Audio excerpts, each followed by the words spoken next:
the reason I'm attracted to this stuff, like I'm nobody special at all, is the reason we're all attracted to this stuff, which is because it's the perfect capitalist aesthetic, you know, something eye catching that's going to catch your eye in a store.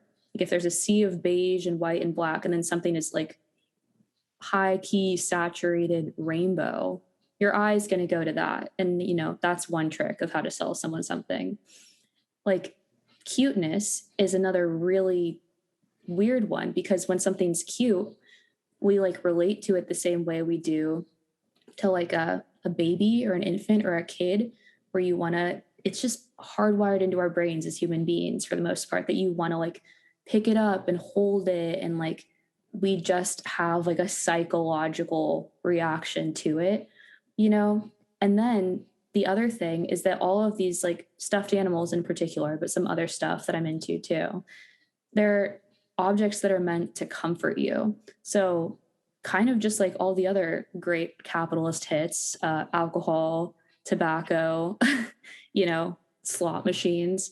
They're things that like when you're having a bad day, probably because of your like job and your boss that you're over, it's something that you can turn to. And the idea is that it's going to make you feel better.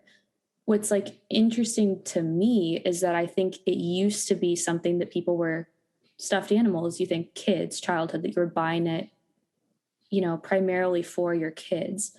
But that's where like this starts blurring out into like some other things I'm interested in, because I feel like a lot of those properties of like stuff being furry and shiny and glittery and rainbow has like started like trickling down into like other objects and like becoming an aesthetic that like here today, like I think it started in the 90s and it got like more accelerated in the 2000s. But like that's the reason I'm buying this stuff, is just because I see it everywhere. And it's like I'm in line at Walgreens and I'm buying, you know, like regular household stuff. But then it's like there's a big bin of like, you know, rainbow plushy cutie rhinoceroses. And I'm like, what's that doing here? Like that's crazy. And it's just like, it's so weird. And like I guess most people are buying them for their kids, but it's like weird when it's in the context of just like beer and cigarettes and condoms and like Ritz crackers. And then it's like, why do we have this bin of this here? Like it's such like an essential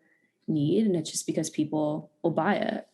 And then not only is it those, it's like then it's like the t-shirts, like clothing, where it's like, okay, now I'm going to have clothing that's like looks the same, like rainbow fuzzy furry thing that has like a slogan that's like, I'm a unicorn and I love mermaids. And it's like, it's just, it started like, I just started seeing it everywhere. And it's totally one of those like crazy person things where it's like, people are like, oh, I see the same number everywhere I go. And I'm just like, I see like rainbow unicorn stuff everywhere I go. And some people are like, oh yeah, I totally know what you're talking about. And some people are like, do you? Like, are you sure?